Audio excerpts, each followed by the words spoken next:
अब धर्म की स्थापना करो धर्मराज, आगे बढ़ो।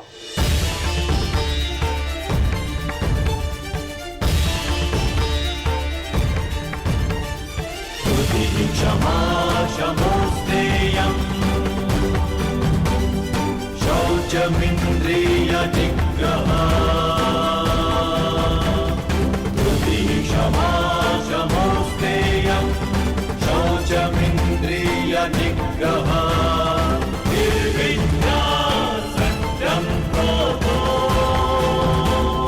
दशकं धर्मलक्षणम्। स्वागत है सम्राट।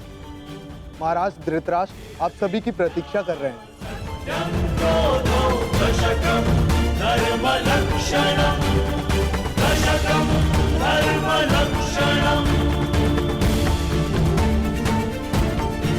ठहरो सैनिक।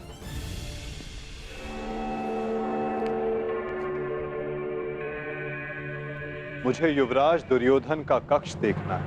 आइए वासुदेव।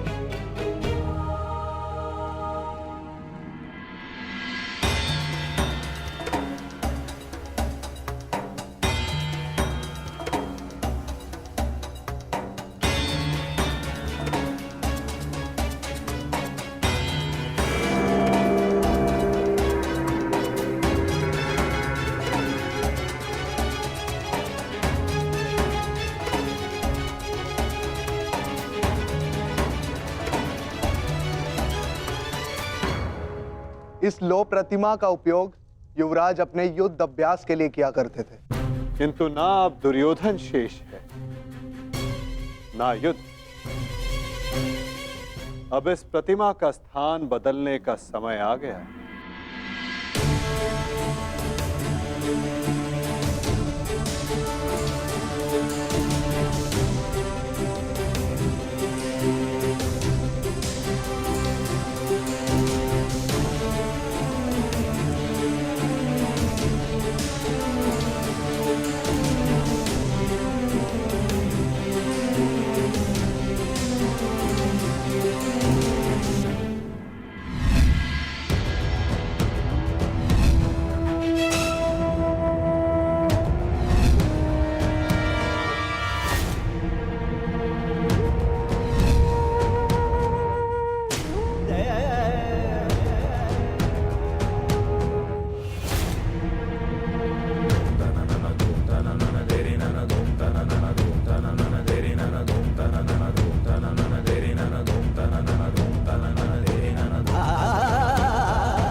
ये वही सभा है जो भारत के सबसे वीर और महान महारथियों से सजी रहती थी, और आज ये रिक्त है। वो एक अशुभ दिन था, वो एक द्यूत सभा जो मेरे 100 भाइयों और उन सभी महारथियों के विनाश का कारण बनी। 100 नहीं, 101 101 भाई थे भ्राता भीम, कौरव और ज्येष्ठ कर्ण। सारी प्रतिज्ञाएं पूर्ण हो गई।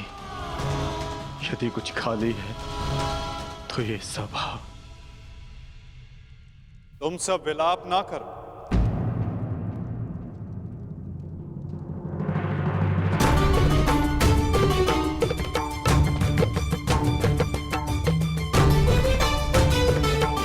तुम सब ने धर्म के लिए युद्ध लड़ा, ऐसा कुछ नहीं किया जिसके कारण तुम्हें पश्चाताप अनुभव हो। ठीक कहा वासुदेव।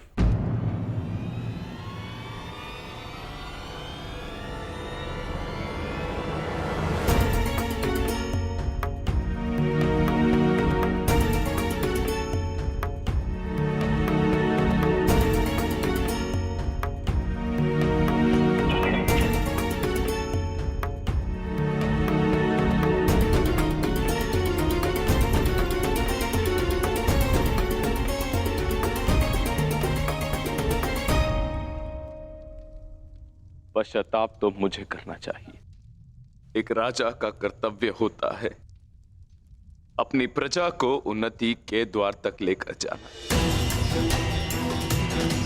और एक पिता का कर्तव्य होता है अपनी संतान को धर्म के मार्ग पर ले जाना। परंतु मैं दोनों में से एक भी कर्तव्य का निर्वाह उचित रूप से ना कर सका। यदि आज ये सभा रिक्त है तो उसका कारण मैं ही हूं वासुदेव। भीम, तुमने मेरे 100 पुत्रों का वध किया है, किंतु अब मुझे तुम्हारे भीतर अपने वो 100 पुत्र अनुभव होते हैं। पुत्र, एक बार, केवल एक बार एक अभागे पिता के आलिंगन में आ जाओ। मुझे ऐसा लगेगा कि मैंने अपने सभी पुत्रों को अपने आलिंगन से लगा लिया है।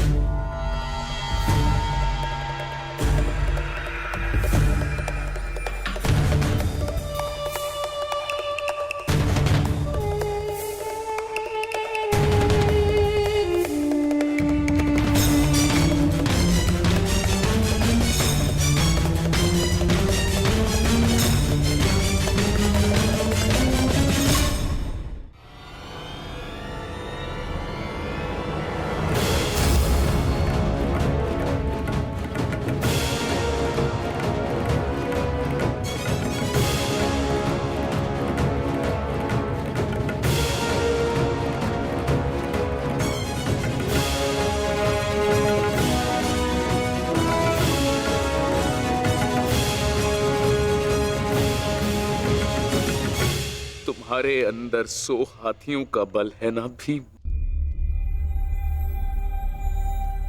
और मेरी भुजाओं में भी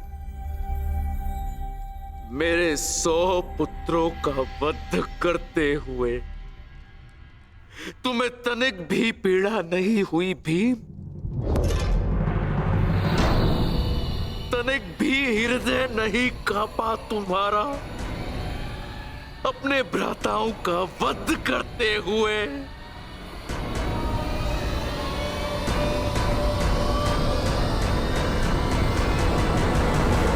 दुर्योधन,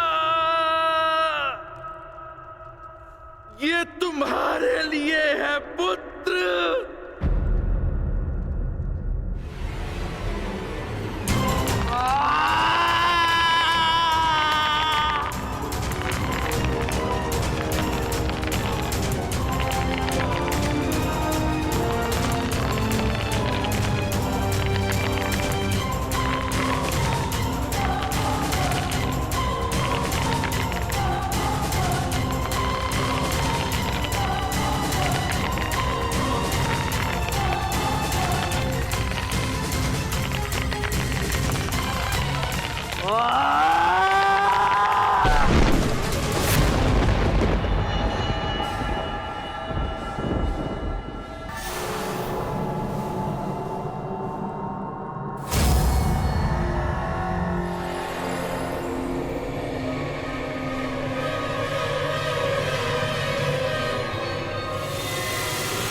ये तुम्हारा अंत है भीम, अंत है, अंत है, अंत है।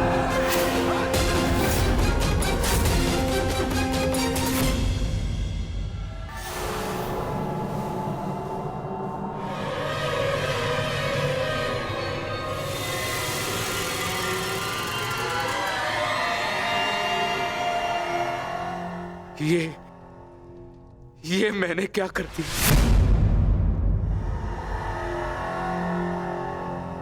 मैं भी पुत्र हंता हो गया। ये मैंने क्या कर दिया देव? भ्राता पांडु, मुझे क्षमा कर देना भ्राता पांडु।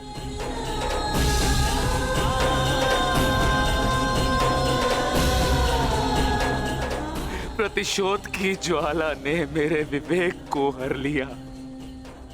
क्षमा कर मुझे।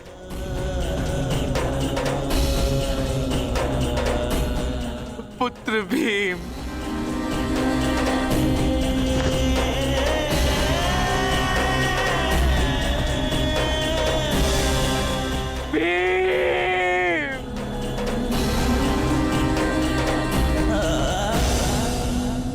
आपने उचित कहा महाराज। जब मनुष्य का विवेक हर जाता है तो उसके पांव स्वतः ही पाप की ओर बढ़ जाते हैं। किंतु अभी समय नहीं आया है महाराज कि आप अपने भाई से क्षमा मांगे। आपके पुत्र विकोदर भीम अब भी जीवित हैं।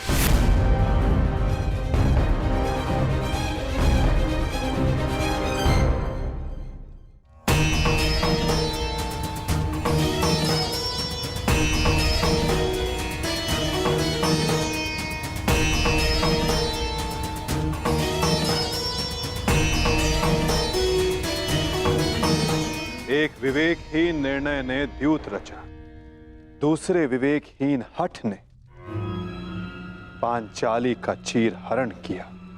ये विवेकहीनता ही तो थी महाराज जो महाभारत का बीज बना। नारायणं नमस्कृत्य नरं चैव नरोत्तमं प्रतिशोध की अग्नि शत्रु से पूर्व स्वयं को जलाती है। व्यासं अपने मन को शांत कीजिए। आप अभी पुत्रहीन नहीं हुए हैं।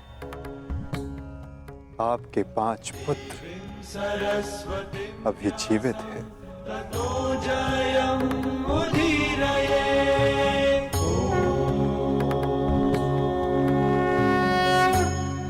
अपने मन की अग्नि को शांत कीजिए। किंतु मेरे मन की अग्नि शांत नहीं होगी वासुदेव।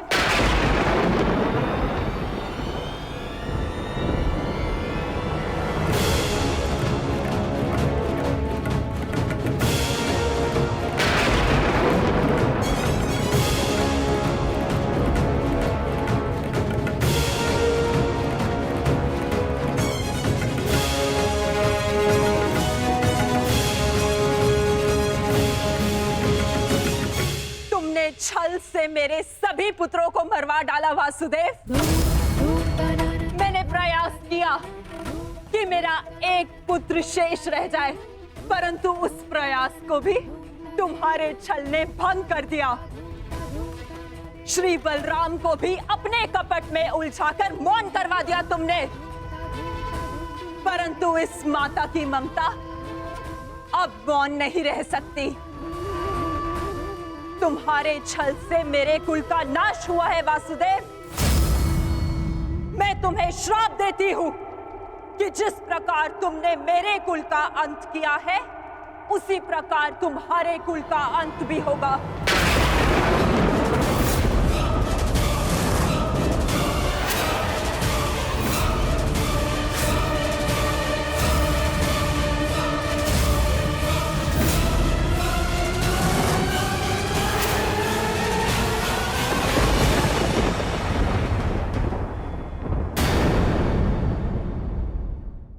देती हूं कि जिस प्रकार तुमने मेरे कुल का अंत किया है, उसी प्रकार तुम्हारे कुल का अंत भी होगा।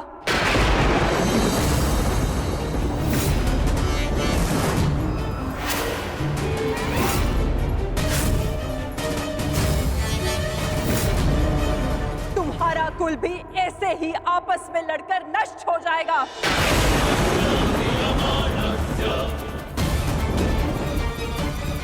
मैं भाग्यशाली हूँ कि मेरे नेत्रों पर पट्टी बंधी है और मैं ये सब नहीं देख पाई, परंतु तुम ये महाविनाश अवश्य देखोगे। तुम स्वयं अपने कुल के महाविनाश का प्रारंभ करोगे वासुदेव।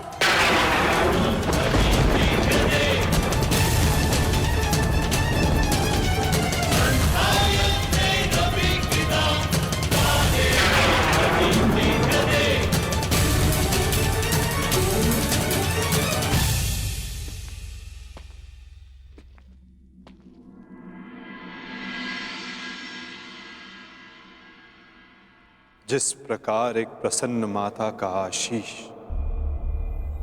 संसार में कोई नहीं रोक सकता, उसी प्रकार एक दुखद माता का श्राप संसार में कोई नहीं टाल सकता।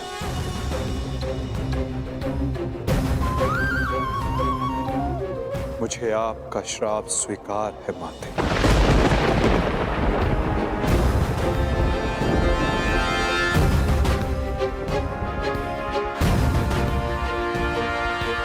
किंतु क्या आपको ज्ञात है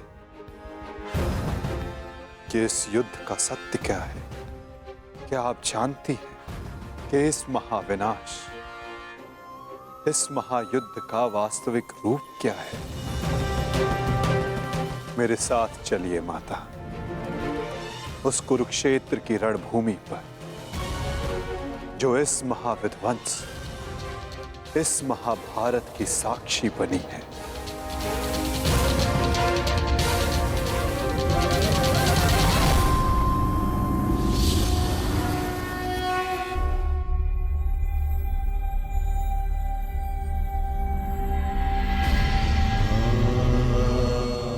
ये दुर्गंध कैसी वासुदेव? ये दुर्गंध उन वीरों के शवों की है जिन्होंने इस महायुद्ध में अपना बलिदान दिया है माता, परंतु जिन्हें अंतिम संस्कार का अवसर भी ना मिला। ये दुर्गंध यहाँ हुए भीषण संहार के एक एक क्षण का अनुभव करा रही है मुझे। तुमने छल से मेरे एक एक पुत्र का वध कराया है वासुदेव। अपने दिए गए श्राप पे मुझे कतई भी पश्चाताप नहीं है। इस युद्ध से किसी को कुछ प्राप्त नहीं हुआ। ये युद्ध सबके लिए दुर्भाग्य ही साबित हुआ है और तुम्हारे लिए भी ये दुर्भाग्य ही साबित होगा। और आज मेरे श्राप के रूप में तुम भी उस युद्ध से दुर्भाग्य ही लेकर जाओगे। जब आप मुझे अपराधी मान ही चुकी हैं, जब आप मुझे दंड दे ही चुकी हैं, तो आप मेरा कोई स्पष्टीकरण भी स्वीकार नहीं करेंगी माता।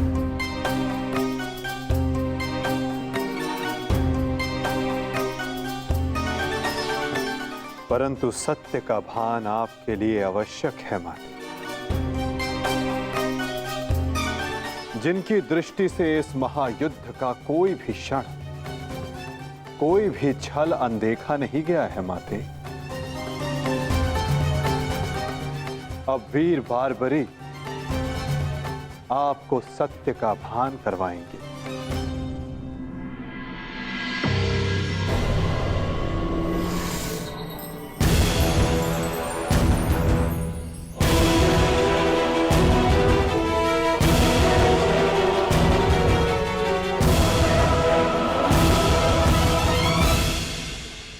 अब आपके समक्ष वीर बारबरीक है गांधार पुत्री, जो आपके पौत्र भी हैं, जो इस युद्ध के एकमात्र दर्शक हैं।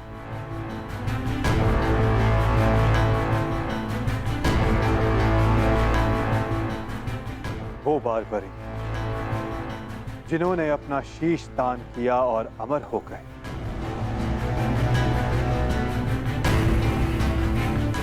अब वही आपको सत्य का ज्ञान करवाएंगे। वीर बारबरीक की दृष्टि से इस महाभारत का कोई भी बल और छल अनदेखा नहीं रहा है माता। अब बारबरीक आपको सत्य बताएंगे। पुत्र बर्बरिक, तुम स्वयं बताओ, क्या वासुदेव ने छल से मेरे पुत्रों का वध नहीं करवाया है?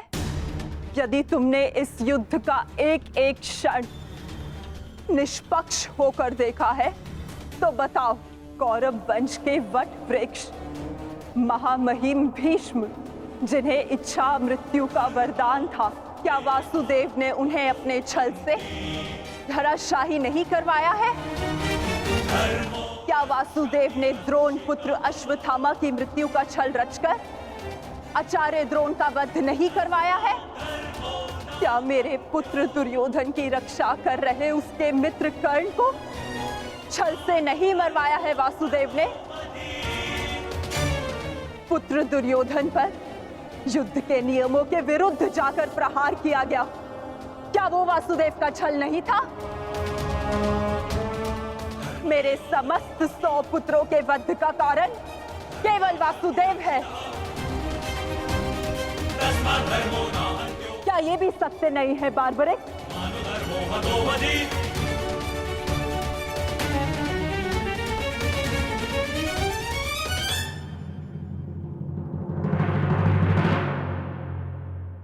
मैं आपसे सहमत हूं माते। ये सब स्वयं वासुदेव ने करवाया।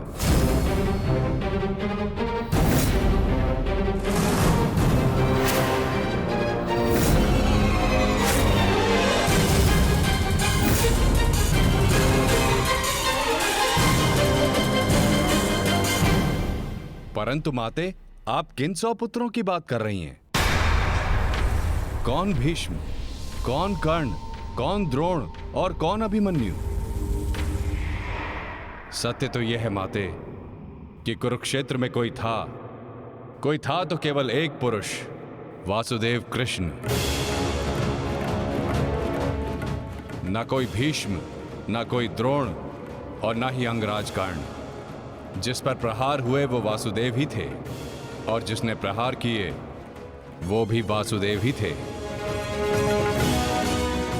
उनके अतिरिक्त कुरुक्षेत्र में कोई और उपस्थित नहीं था माते।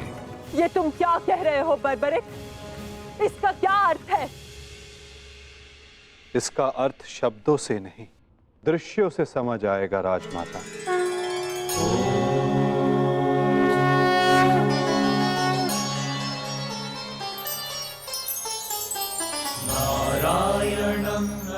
इस युद्ध के प्रारंभ से अंत तक हर प्रहार मैंने किया और हर प्रहार मैंने ही सहा।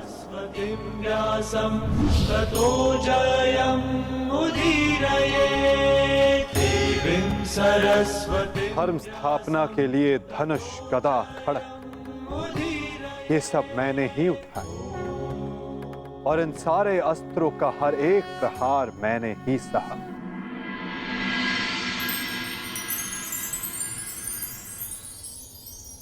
बाण चलाने वाला मैं ही था।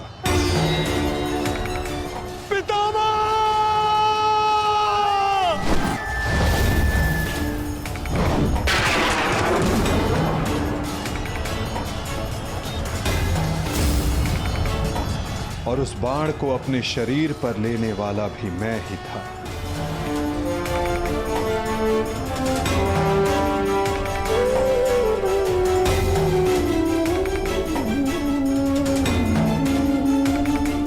महामहिम भीष्म के रूप में भी मैं ही था और अर्जुन के रूप में भी मैं ही था।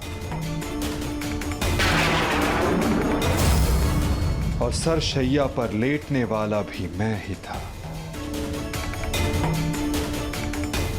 अभिमन्यु बनकर चक्रव्यूह मैंने ही तोड़ा।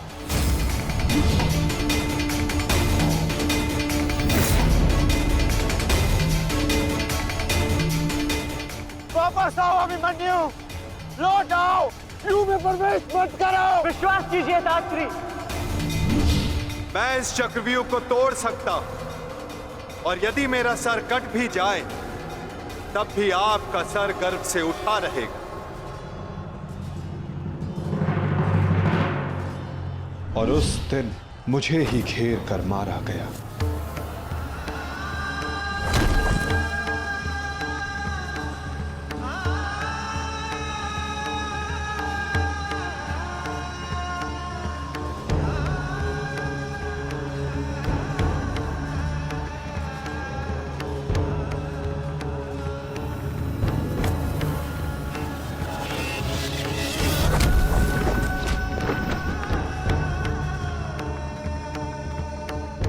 वो मैं ही था जिसने द्रोणाचार्य से कहा कि अश्वत्थामा मारा गया। आपने बिल्कुल सही सुना आचार्य द्रोण।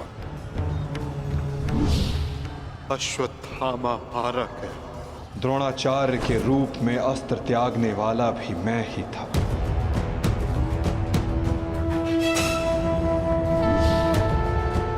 परंतु वो एक मनुष्य नहीं, एक हाथी था।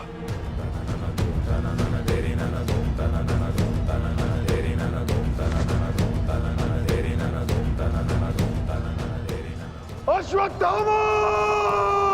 और दृष्टद्युम्न बनकर मैंने ही स्वयं पर प्रहार किया।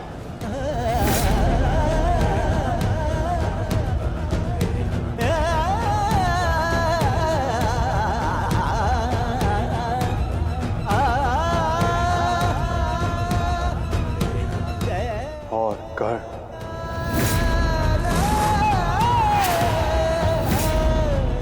कर्ण के रूप में मैंने ही अपना कवच अपने शरीर से अलग किया।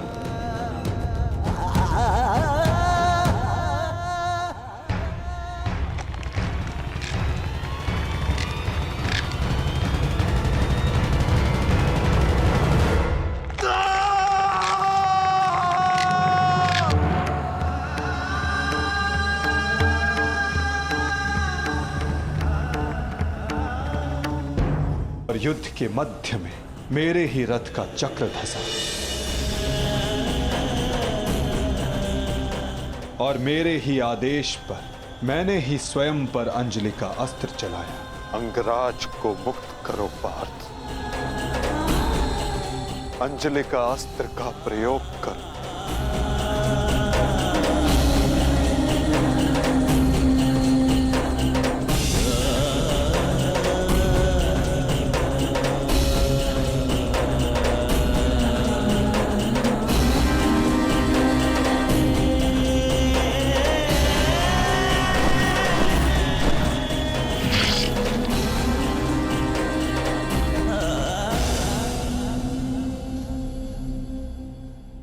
दुर्योधन के रूप में मेरी ही जंघा पर प्रहार करके मेरा ही अंत किया गया।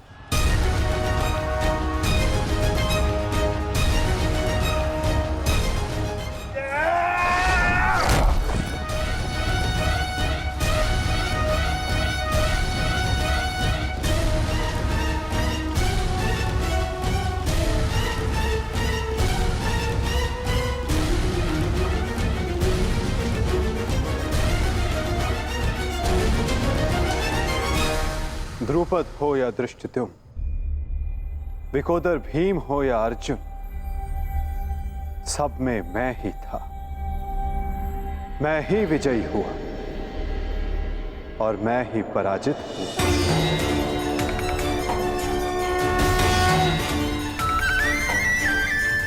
सबसे अधिक प्रहार मैंने की, सबसे अधिक घाव मैंने ही खाया।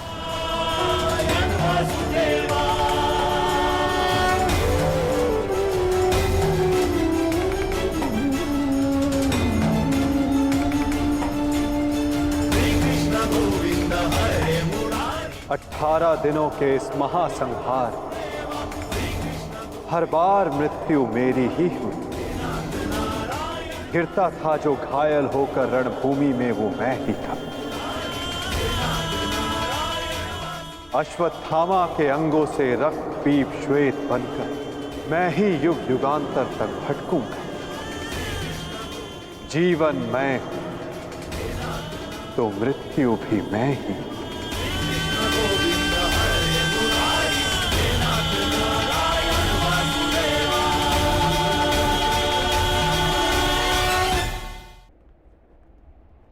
श्राप तुम्हारा स्वीकार है माते।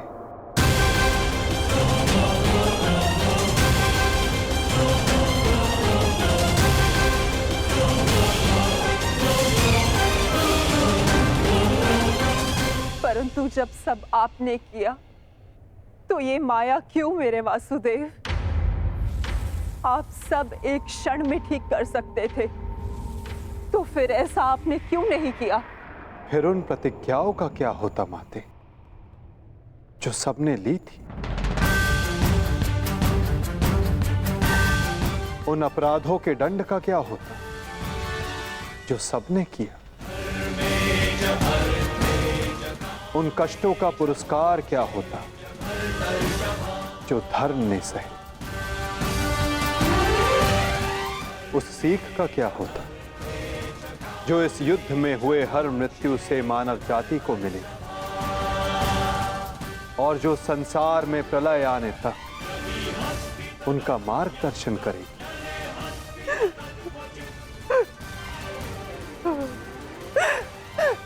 मुझे क्षमा कर दीजिए वासुदेव। मेरा श्राप वापस नहीं लिया जा सकता, परंतु क्षमा अवश्य मांगी जा सकती है वासुदेव। अपने पुत्र मोह में खोकर मैं उचित और अनुचित का भेद भूल गई थी। मुझे क्षमा कर दीजिए केशव कि उस हो रहे अधर्म के विरुद्ध ये गांधारी अपने स्वर ना उठा पाए। क्षमा कर दीजिए।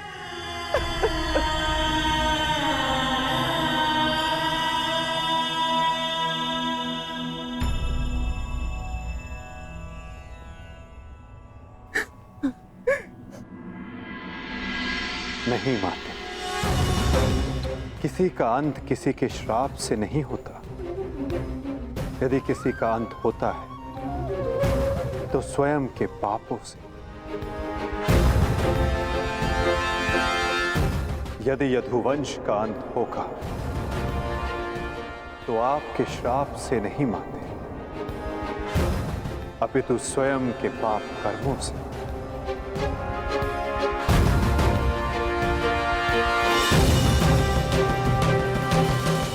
जब जब समाज में अपराध बढ़ेगा, एक महाभारत सामने आएगी।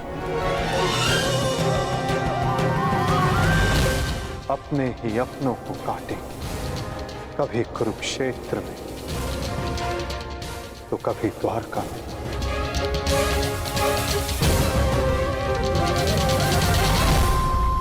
माते, यदि आप कुछ करना चाहती हैं तो अपने मन के इस प्रतिशोध की अग्नि को शांत कीजिए और पांडवों को आशीष दीजिए। युधिष्ठिर का राज्य अभिषेक करवाइए और धर्म स्थापना में आपका ये योगदान और आपका आशीष आवश्यक है माते।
युधिष्ठिर की, सम्राट युधिष्ठिर की, सम्राट युधिष्ठिर की।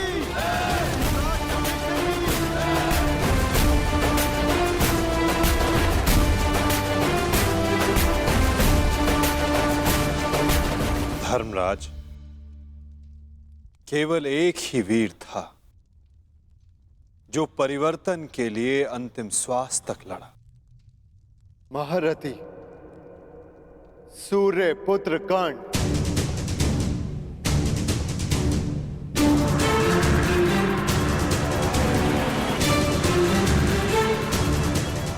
सदैव अपने ज्येष्ठ के परिवर्तन के स्वप्न का आदर और सम्मान करना धर्मराज।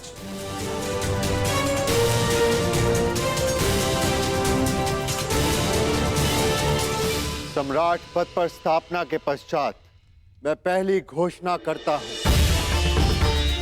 हस्तिनापुर में अब जन्म निर्धारित व्यवस्था का अंत किया जाता है। वर्ण व्यवस्था रहेगी, परंतु वो कर्म के आधार पर आधारित होगी।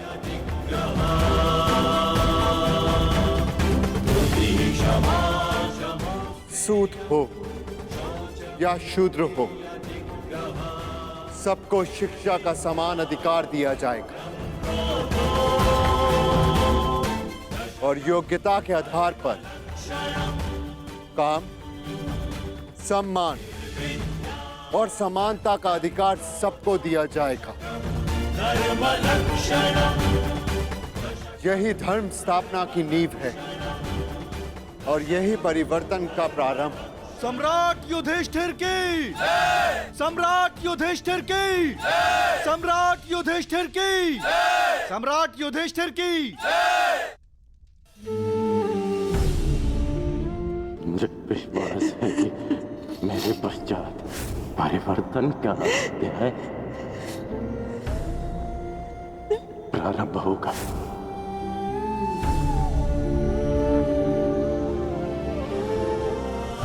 देख रहे हो राधे, तुम्हारे मन चाहे परिवर्तन का प्रारंभ हो चुका है। महाभारत के इस महायुद्ध में 18 अश्वनी सेना और बहुत से महारथियों ने अपने प्राणों का त्याग किया है। मैं उन वीरों के परिवारों को नमन करता हूं।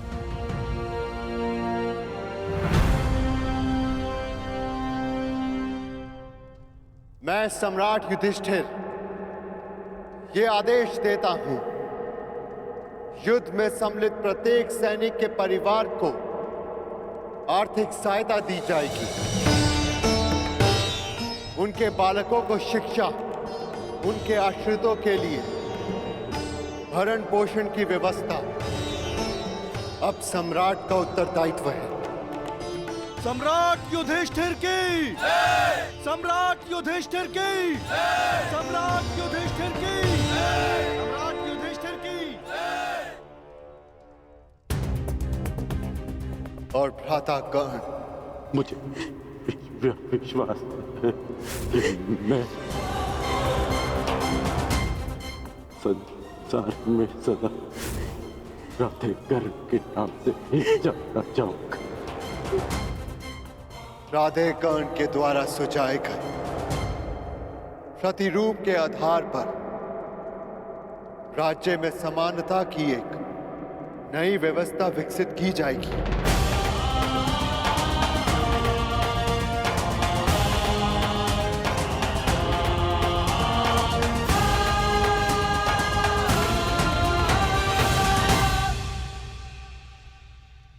युधिष्ठिर और अन्य पांडवों ने अपने ज्येष्ठ कर्ण के दिखाए परिवर्तन के मार्ग पर चलते हुए एक धर्म राज्य का निर्माण किया।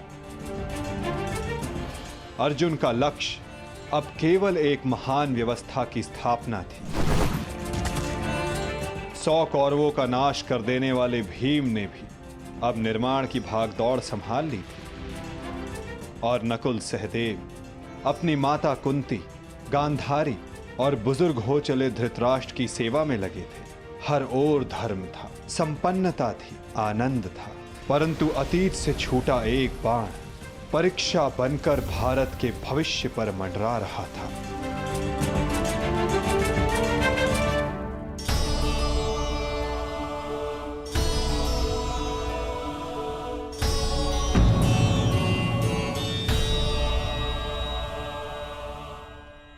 आप सबसे ज्येष्ठ हैं भ्राताश्री।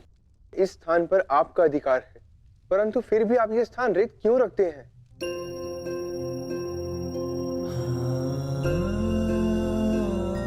नहीं नकुल, ये स्थान मेरा नहीं है। भ्राता कर्ण हम सबसे ज्येष्ठ हैं और सर्वप्रथम इस स्थान पर सिर्फ उनका अधिकार है।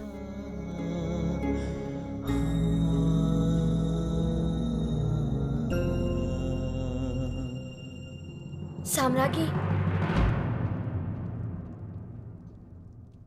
क्या हुआ दासी? इतनी व्यग्र क्यों हो? युवरानी उत्तरा को प्रसव पीड़ा होना आरंभ हो चुका है।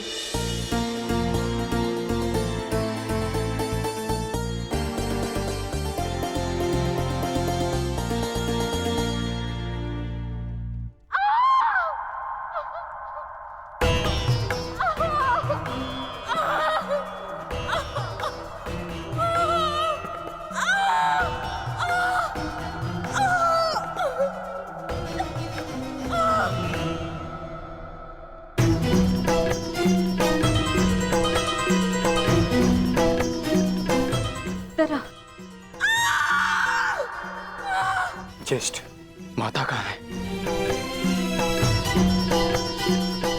माते,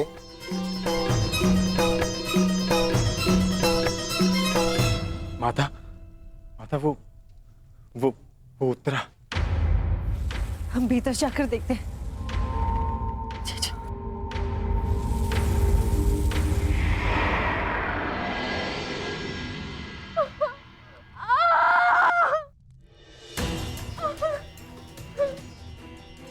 पुत्री, साहस रखो। अब और पीड़ा सहन नहीं होती माता। साहस रखो पुत्र, हम सब हैं तुम्हारे साथ।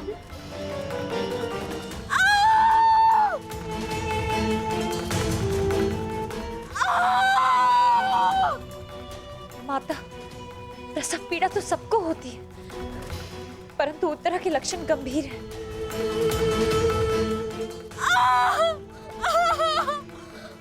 माता, कहीं कोई अनहोनी ना हो जाए।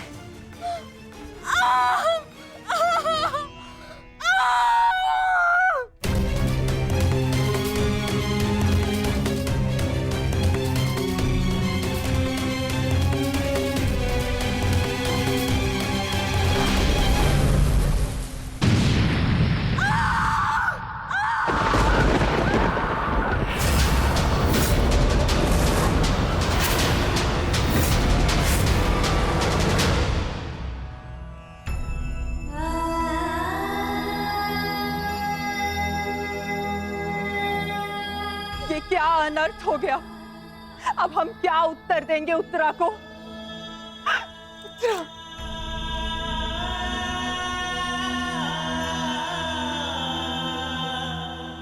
क्या अनर्थ कर दिया अश्वत्थामा ने। एक ब्राह्मण होने के पश्चात प्रतिशोध की अग्नि में वो कितना अंधा हो गया। एक शिशु पर ब्रह्मास्त्र चलाने से पूर्व उसे तनिक भी दया नहीं आई।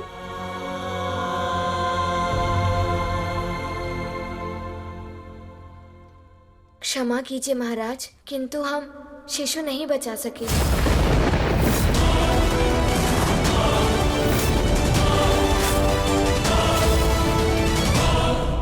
ये क्या अनर्थ हो गया? ये सब मेरे कर्मों का फल है। हे नारायण, उस बालक की सहायता करिए। इसमें उस बालक का कोई दोष नहीं है। हे नारायण, सहायता करिए। माता,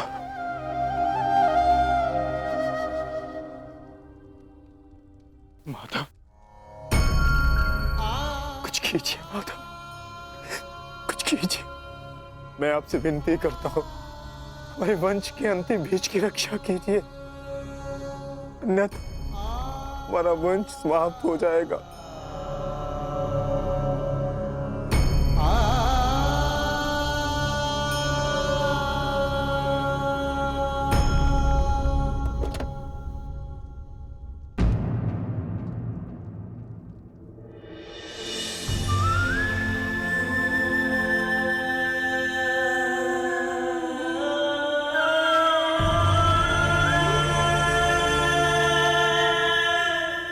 ब्रह्मास्त्र विफल नहीं जा सकता याज्ञसेनी। ब्रह्मास्त्र का संधान हुआ है तो उसका परिणाम निकलना भी निश्चित है।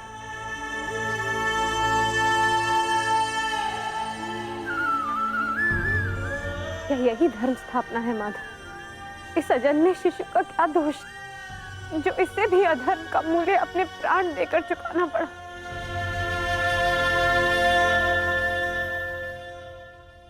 एक पापी के पाप का फल निरीह उत्तरा क्यों भुगतेगी?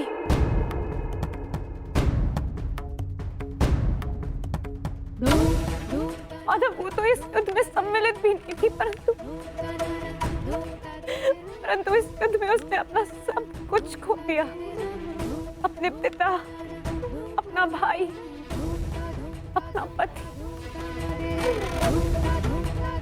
और अब अपना पुत्र।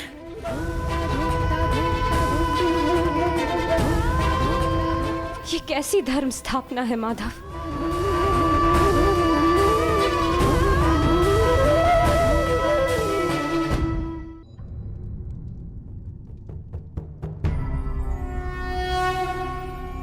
यदा यदा हि धर्मस्य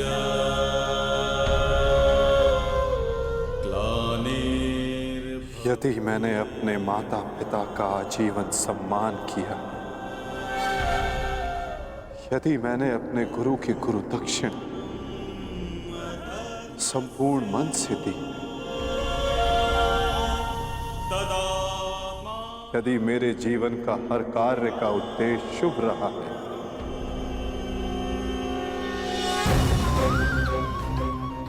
यदि मैंने धर्म स्थापना के लिए संपूर्ण प्रयास किया है,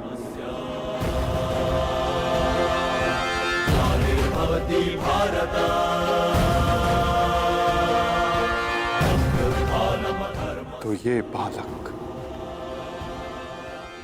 अभी और इसी क्षण श्वास ले।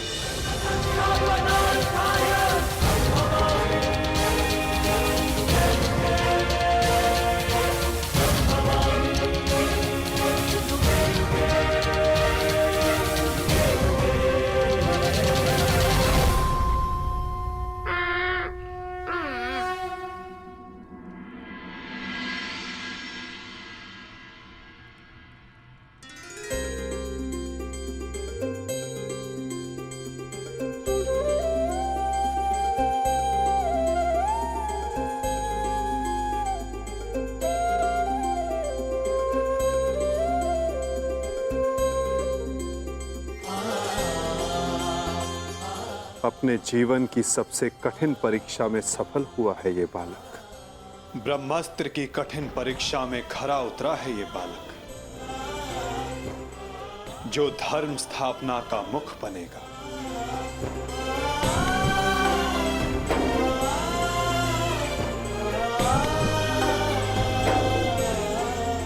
परीक्षित।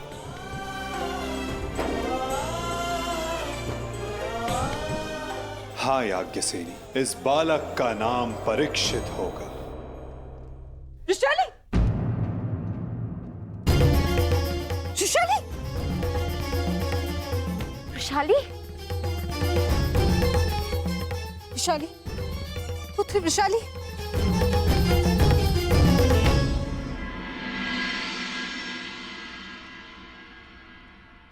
बधाई हो सम्राट। देवी वृषाली माता बनने वाली हैं।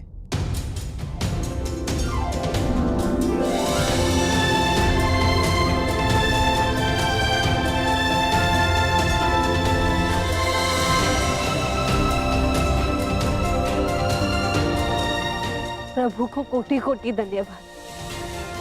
आज एक दिन में 2 शुभ समाचार मिले।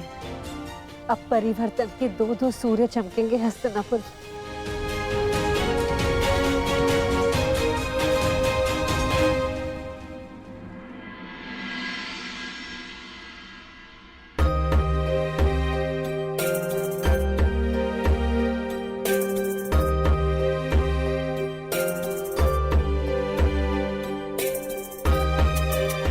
परिवर्तन का नया युग प्रारंभ हुआ है वृषाली।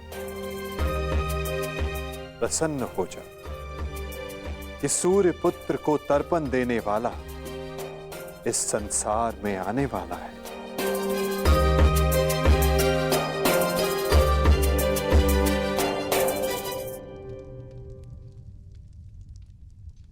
अब आप सब मुझे आज्ञा दीजिए। नहीं माधव, इतनी शीघ्रता की क्या बात है? परीक्षित के 6वें संस्कार तक रुक जाइए। द्वारका प्रस्थान करने का समय आ गया है पार्थ। क्या हुआ माधव? सब ठीक तो है ना? नए परिवर्तन का प्रारंभ हुआ है पार्थ, और परिवर्तन और नाश दोनों एक दूसरे से जुड़े होते हैं, और किसी के अंत का प्रारंभ होना अभी शेष है।